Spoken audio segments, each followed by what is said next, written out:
Welcome back to our channel. So today we'll be reading Disney's Chicken Little. My name is Chicken Little. I'm the cute one with the glasses. I live in Oakey Oaks with my dad and my best friends in the whole wide world. Runt, Abby, and Fish.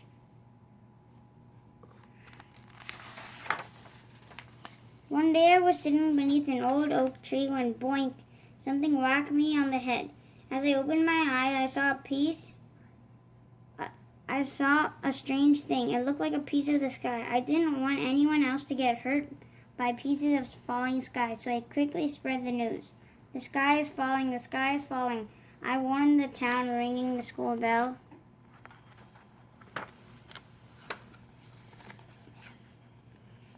Soon the whole town was in panic, but it turned out the sky wasn't falling. After all, I had just made a mistake. At least that's what my father told the whole town when he tried to apologize. He said that I had been hit by an acorn. After that, everybody thought I was crazy. They called me the crazy little chicken. It made me really sad, and my father just told me to stay out of sight. And that was the worst part. I think he was embarrassed by me. Then I came up with a plan. If I could do something spectacular, everybody would remember me for that instead. So I joined a baseball team. At first, I wasn't very good. In fact, I was terrible. But during the championship, I was somehow able to hit a home run. Can you believe it? One good smack with the bat and was all it took. Wow. I became the star of the town. Everybody wanted to talk to me and be my friend. It was fantastic. Best of all, my dad was happier than I had seen him in a long time. I guess that puts the whole sky is falling incident behind us, once and for all. Hey kiddo, my dad said. Finally, my luck had changed. I was so happy. Later that night, I thanked the stars for my incredible luck, but perhaps I shouldn't have, because one particular star seemed to become bigger and bigger. Wham! It flew right into my forehead, knocking me to the floor. Ouch! Oh no, I thought, a piece of the sky, not again. When I got a closer look, I noticed that the object didn't really look like a star. It looked more like some kind of panel. Then it did the strangest thing. It started to blend right into the floor. Instantly I knew I had to get rid of it. No one would believe me this time, and I would be that crazy little chicken all over again. Finally, I called my friends for help. I'm sure there's a simple, logical explanation, Abby said. I don't care what it is, I replied. I just want it gone for good and everything back to normal. Meanwhile, Fish actually thought the panel was interesting. When he noticed a button on the back, he pushed it. Suddenly, the panel began to shimmer and glow and shake. But that wasn't all. The panel rose into the air and suddenly Fish hopped on top. Then the panel began to zip across the room. Fish seemed to enjoy the ride, but in a flash the panel flew out the window along with Fish.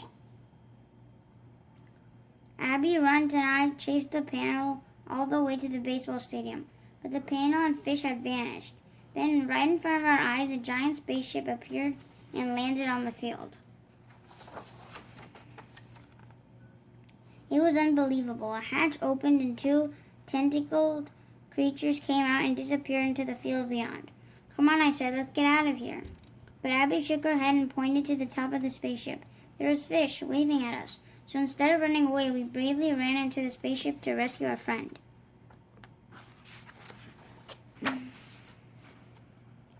Inside the ship, I noticed a little orange furry thing. I didn't know what it was. I tried winking back at it, and it actually winked back. Hey, what are you doing?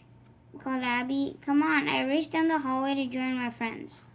Luckily, we found Fish quickly. But just as we were about to leave the ship, we discovered a huge map of the solar system.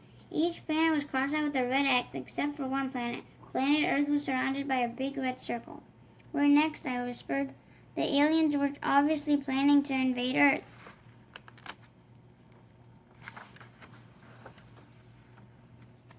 Suddenly we realized that the aliens had returned to the ship, and when they spotted us, their eyes had turned red. We had to run really fast, but the aliens chased us. The school bell, Abby cried suddenly. We've got to ring the school bell to warn everybody. We ran out of the alien ship and towards the bell tower, carefully avoiding the alien sharp rotating blades. We didn't know that the orange furry thingy had jumped out of the spaceship too and was following us. When we reached the tower, I had terrible memories of ringing that bell, but Oakey Oaks was in trouble, so once again I rang the bell. Ding dong, lights came on through the town and there was a panic in the streets. The townspeople gathered at the bell tower. My dad was there too. Come on, I shouted and led everyone to the stadium. But the spaceship was gone. It's the anchor thing all over again, someone grumbled. It was right there. I tried telling them, with aliens who are here to invade Earth. But no one believed me, not even my dad. I was very sad. A.B. Run Fish tried to cheer me up, but didn't help much. Then I heard someone crying. When I looked up, I saw the little orange furry thing from the spaceship. At first, I was a little scared and almost ran away. But Fish happily approached the creature and could actually understand what the furry thing was saying. Fish explained that the orange furry creature was just the alien baby. He had been left behind when the spaceship took off from the stadium. Now he was lost, but before we could do anything about it, a terrible rumbling filled the air. We looked at the sky and could hardly believe our eyes. A fleet of spaceships was attacking Oakey Oaks. The alien baby happily jumped up and ran down at the sight. He eagerly ran to meet his parents.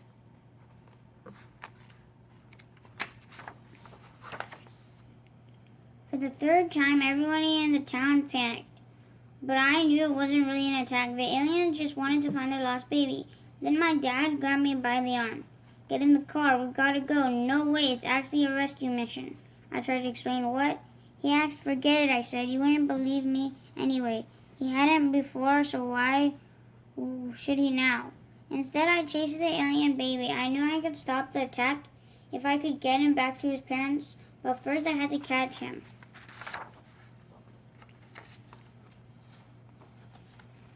Whoosh, a speedy car was heading straight for the alien baby, who was trying to cross the road. I jumped into his rescue and barely avoided the car.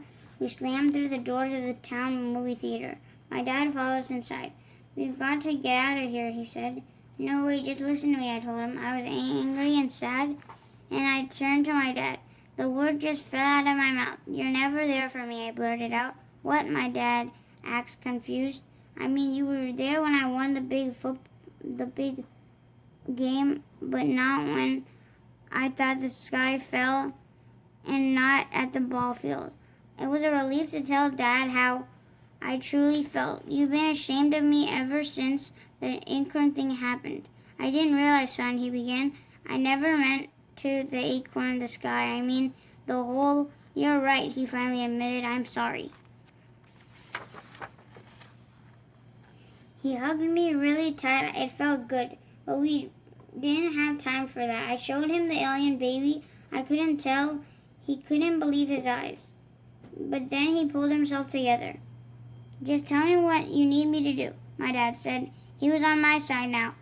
Quickly we ran toward the city hall where the big spaceship was hovering. We climbed the stairs and popped the lid off the dome on the building. Dad handed me the baby and I lifted him up into the air. Here's your kid, I shouted.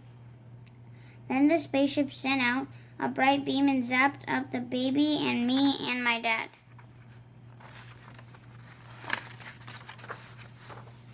Suddenly everything went dark. My dad and I were floating in some kind of chamber. A deep voice said, why did you take our child? It was all an accident, I said. My dad tried to explain that there was an accident and we were trying to return the baby. You have violated intergalactic law. That sounded bad. I was terrified. Suddenly 2 other sets of eyes appeared. We heard the alien baby babble something. Then a soft female voice said, "Honey, he's saying they're telling the truth. It was just a misunderstanding." "Well then, this is awkward, huh?" answered the deep voice. A moment later, we landed on the floor of the spaceship. The aliens were called Mel and Tina. They took us outside where alien troops were fixing the town, putting everything back to normal. "I cannot tell you how sorry we are for this whole misunderstanding," Mel told my dad. "If it hadn't been for your son there, we might have vaporized the entire planet." Soon it was time for the aliens to leave. "Sorry again," Mel said to my dad. "But hey, I'm a dad. You know how it is with your kids. When they need you, you do whatever it takes." My dad nodded.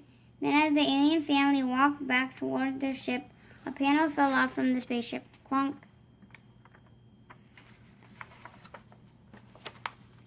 "There goes that panel again," Tina sighed. "Every year we come here, this thing falls off."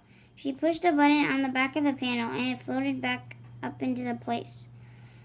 Dad and I smiled at each other. Maybe the sky didn't fall on me last year, but it definitely wasn't an acorn either. As the spaceship lifted off, my dad and I waved goodbye to the aliens. I had a feeling that everything was going to be all right. Now do you actually believe me when I say that this story was actually true?